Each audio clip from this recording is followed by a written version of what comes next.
My son called because they got the news at his school as well. And he says, Mommy, you sound stressed. I'm stressed and I'm heartbroken. I'm heartbroken for these families who send their children to our schools hoping that they'll be safe. Welcome to Young Black Lives Honored. Be sure to subscribe and give this video a thumbs up. Don't forget to leave a respectful comment below. On the morning of October 24th, 2022, 15-year-old Alexandria Bell left home on her regular routine to attend Central Visual and Performing Arts High School in St. Louis, Missouri. Around 9:10 a.m., several 911 calls were made as students fled the building. They reported that a man was armed with a long firearm.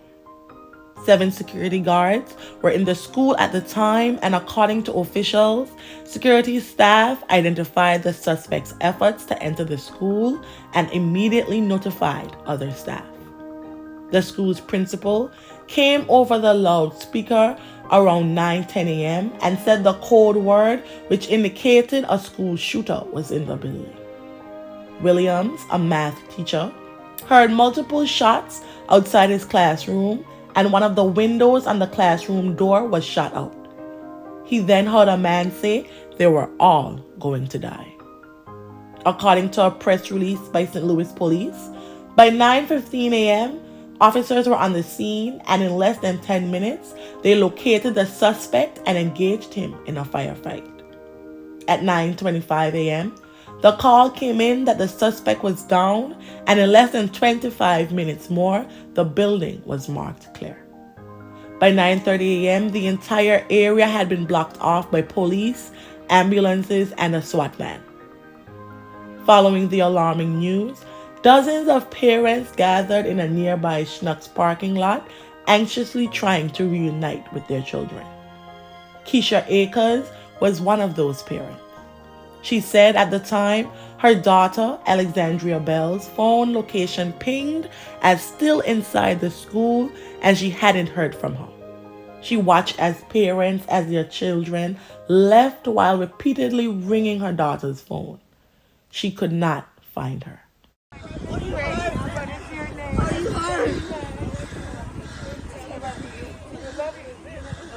Are you hurt? I love you. I love you too. Thank you, baby. Oh my God. Ma'am, are you with the school? Ma'am, are you with the school? Yes, I'm the vice president of the school board.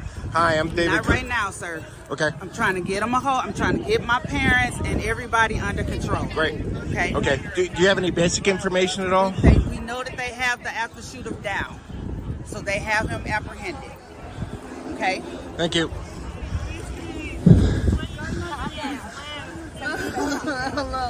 We just thought it was a regular intruder drill, but then when we started hearing sirens outside and the teachers started to even get scared, we knew that this wasn't just a regular drill and it was real. So then the teacher, she crawled over and she was asking for help to move the lockers to the door so they can't get in. And we started hearing glass breaking from the outside and gunshots outside the door. And then we tried to move out the window, jump out the window, but it was concrete at the bottom of one of the windows that was open, so we couldn't go down there. So we had to wait a little longer before the assistant principal came up to one of the windows that was locked. And when we opened it, the teacher said to come on, and we all had to jump out the window. When I asked him, I said, what was running through your mind when that happened? And he just kind of just stared at me, and I said, was it fight or flight mode? And I said, what was it, fight or flight mode? And he said, yeah. So let's take a listen to kind of what he said to me in that moment. Your mom? Mm-hmm. When did she get here? Like as soon as I got up here at the Schnucks. What was that like to see your mom? Hopeful. just like he said, those moments of hopefulness. His mom was on the phone when we spoke with him. She gave us permission to talk to him, so we didn't get a chance to hear from her, but I could tell she was on the phone with someone, probably a family member, telling them that she is with their son and he is okay at this time. I did ask him if it sunk in that it actually happened at school. Has what really happened that morning come to realization for him? And he said not yet. Blood on the ground and stuff like that. We see students covered in blood. I see a lot of kids. It was kids crying everywhere. To be honest, I'm not going back to school. I think as of right now, I'm not going back to school. I can't do it. I'm traumatized. I still feel like I'm real scared still to come. Like, I won't be back to school for a couple, at least next month, like when it's all over. It's sick that people want to have the attention to kill kids. Standing with a student who was inside at the time and actually recorded audio of the gunshots. This is Zaria. Tell me what it was like when you heard that and what happened next. Well, I mean, at first, it was going good in the day, and I guess the principal chose the right day to do a hall sweep because students were obligated to go exactly to and from where it's supposed to be. So when I got into the counselor's office to where I was going, this kid came in and was like, they're shooting. And the counselor was like, wait, what did he say? It was like, it's shooting. I didn't take it seriously because this type of stuff just don't go in our school. Our school is not a bad school, and we hold, good reputation as far as arts and things. So I wasn't believing it, but then they called Mal Davis on the intercom. That's when I was kind of more believing it. And we went to the counselor's office, and we put a big old bookshelf over the door. And I still wasn't really believing it until I started hearing all gunshots. Then when I started hearing gunshots, panic set into my heart. And we had like kids that were crying and stuff. And as that was going on, I tried to call my mom and things. Well, I didn't try to call her. I texted my mom and things, and I started recording for what happened in the situation. And I put my phone down, and I was looking for something to defend myself with, but the gunshots were coming too close. So I couldn't get up to defend myself because they were going back and forth, shooting real bad. So my teacher told me to lay down on the floor. So that's what I did until the police officers came and got us. Let's bring in Mom. I want to know how you found out about it and how quickly did you get here? Yes, well, my youngest daughter, Zaria, she also attends the school. And I just dropped her off maybe about 30 minutes before she called and told me that she was screaming and crying, and I didn't know what she was saying. It was very incoherent, so I didn't know what she was crying for. So I'm asking her, what are you crying for? What's going on? And she was saying someone is in the school shooting. So I'm like, my mind was just blown because I just dropped her off. And as my daughter said, this has never happened in the years that my daughters have been there. My oldest daughter, she's a senior, and my youngest daughter, she's a junior. So I'm not used to anything like this. It's actually my first time ever experiencing something like this. And now that it's hit home for me, for all of these school shootings that I have seen on TV, it's unreal. And so I just got up here as soon as I could, and thank God they're okay. What was it like seeing her? My God, it's unscribable. I pray for God's protection. I plead the blood over my children every day, over my children, over my family, and God is real. He real. He showed up for my daughters, and he protected them when I couldn't. That's amazing to hear. Zaria, come back over here. I just want to know, what's it like hearing your mom and being with her after this? To be honest, I just feel like I'm grateful because while I was in there, I held on to my Jesus piece and I prayed because there was nothing else I could do but to pray. So I prayed, and then when I got in contact with her and I saw her out here and I saw my aunt, because it's three of us that go here. Me and my sister were on the same floor, and I saw my aunt, and it was just a relief that somebody was here to come and take us away from the situation.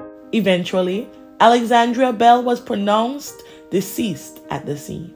Another victim, 61-year-old Jean Kusa, was transported to the hospital where she was also pronounced deceased. Police identified the suspect as 19-year-old Orlando Harris, who graduated from the high school last year. He was fatally wounded inside the school by law enforcement and pronounced deceased at a hospital. Police said Harris had no prior criminal history and they were working to establish a motive. Keisha now had the dreadful job of informing Alexandria's father, Andre Bell, who lived in Los Angeles, about what had happened to their daughter. In an interview, he spoke of how he did not think the call was real. Alexandria Bell calls this the worst day of his life. He still cannot believe his daughter was shot and killed here at a high school. It's a nightmare. Tears streamed down Andre Bell's face when he got the heartbreaking telephone call Monday morning. His daughter, 15-year-old Alexandria Bell, had been shot and killed in her classroom at Central Visual and Performing Arts High School in South St. Louis. Dad lives in Los Angeles. Her mother called me, and that's how I found out. She was everything to me. Joyful. Wonderful. Girl that I love to see, that I love to hear from. No matter how I felt, I can talk to her, and it was all right. That was my baby. I need somebody to make this make sense. That from a grieving dad who has many questions about the deadly shooting that took his daughter's life 1 month before Alex's 16th birthday. Right now, I'm just trying to find some answers. I want to know how he got in. Now, Bell just talked to his daughter yesterday afternoon. He will now fly here to St. Louis in a couple of days and help prepare Alex's funeral. This devastating incident left the community reeling. Raymond Parks, a dance teacher at the school, said he was about to teach a ballet class when he saw a man wearing all black with a long gun out of the corner of his eye. He said the man pointed the gun at him but did not fire for some reason. Nyla Jones, a 9th grader at the school, said she was in math class and the shooter fired into the room from the hallway but could not get into the classroom. Students piled into the corner of the room and tried not to move as the shooter banged on the door, she said. Tanya Neal, a certified nursing assistant at SLU Hospital, said that she had a daughter and a niece who attend school there. At 9:19 a.m., she received a text from her daughter that read, "Mom, I love you." A vigil was held the same evening and subsequent evenings, and a memorial was set up outside the school in honor of the sophomore student and health teacher. Families, community members, and elected officials joined together to comfort one another and remember the victims. It is unclear how the gunman gained access to the school, and authorities have said that the doors were locked. It was, however, revealed that he did not conceal his weapon while attempting to enter the school. Alexandria Bell was just a month shy of her 16th birthday, a milestone she planned to celebrate in California with her father. She was described as outgoing and was a proud member of the St. Louis Dazzling Diamonds dance group. Her fellow dancers created a poster with the 15-year-old's image that is now a part of the growing memorial in her honor. Bell's friend, Deja Robinson, said the two were planning to celebrate Halloween together the weekend following the devastating incident. Jean was described as a hero who stood in front of the gunman to protect her students when he entered her classroom. In her biography on the school's website, she said that she had worked at Central VPA High School since 2008. "I believe that every child is a unique human being and deserves a chance to learn," she wrote in her bio. Her daughter, Abby, said that her mom had a passion for helping children. Our victims, the two decedents, one is a 61-year-old white female. She was transported and pronounced at a local hospital. The second is a 16-year-old black female. She remained on the scene, was pronounced there. The third is a 16-year-old black male, suffered a gunshot wound to the leg. He's in stable condition at a local hospital. The fourth is a 16-year-old black female who suffered a graze wound to the leg and is stable. The 15-year-old is a black male. The fifth victim, a gunshot wound to both hands and his jaw. He's stable. The sixth victim is a 15-year-old black male who suffered a gunshot wound to an arm and is stable. The next victim is a 15-year-old Hispanic female who suffered abrasions to her face and her knee, and she's stable. And the student I spoke with says that 1 minute she was sitting in health class and the next she was huddled in the corner with other students as her teacher, Miss Kushka, jumped in front of them. Once the eagle, always the eagle. Alex Macias says it was a pretty average Monday morning until the assistant principal of Central Visual and Performing Arts High School came over the intercom with a signal they only hear during active shooter drills. People thought I was being overly dramatic. And then we heard gunshots and everyone scattered to get on top of us. Alex says her health teacher, Mrs. Jean Kushka, locked the door, but it wasn't enough. So he was able to just shoot, he was able to shoot his way in. That's when she says the shooter fired shots at the group of them. He did shoot Miss Kushka. And I just closed my eyes. I didn't really want to see anything else. But then as I thought he was leaving, I opened my eyes to see him standing there making eye contact with me. And then after he made eye contact, he just left. And then everyone in the room but me and my friends started jumping out the windows.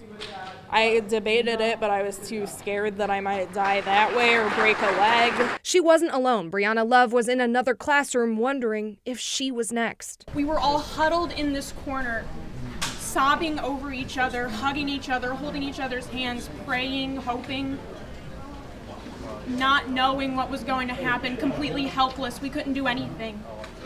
I didn't have my phone on me. My phone was in my bag. I thought to myself, I was really going to die in that classroom without being able to text my mother that I love her. Investigators revealed that the gunman was armed with a long gun in addition to nearly a dozen high-capacity magazines. Now, there are multiple efforts to heal today. One of those efforts is manifesting right behind me here in front of the school. I want you to take a look at this memorial that is here. Members of the community have laid bouquets of flowers, candles. Someone has even placed a photo of 15-year-old Alexandria Bell, the student who was killed in Monday's shooting. Another effort is taking place tonight at 4:30. There will be interfaith vigil for children's lives.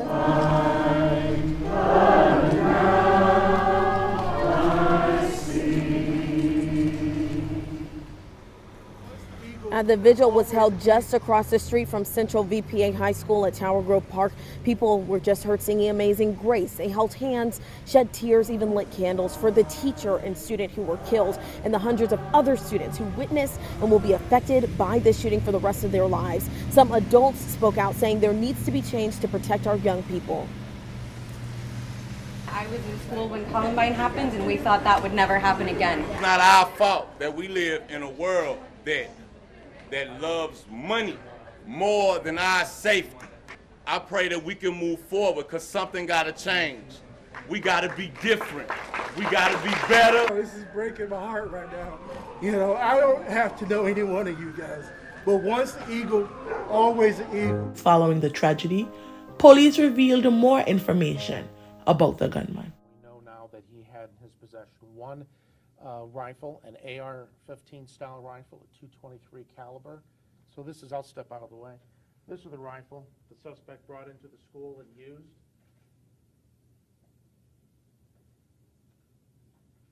Note that first time I saw it large, there is no forward handguard on that rifle, which is unusual. See the gas tube going back there. The suspect, in addition to the rifle, brought in a large quantity of ammunition. He had 7 magazines of ammunition on a chest rig that he wore. He also had an additional 8 magazines of ammunition in a field bag that he had carried. This doesn't include the number of magazines that he left and dumped on the stairway in the corridors along the way. But it appears that he came into the building with more than 600 rounds of ammunition. One of the other questions that came up yesterday was there a manifesto that was left? When the FBI had gone through the vehicle that had been parked there that he used to drive to the school, there was some paperwork in it. The detectives had gone through much of it last evening.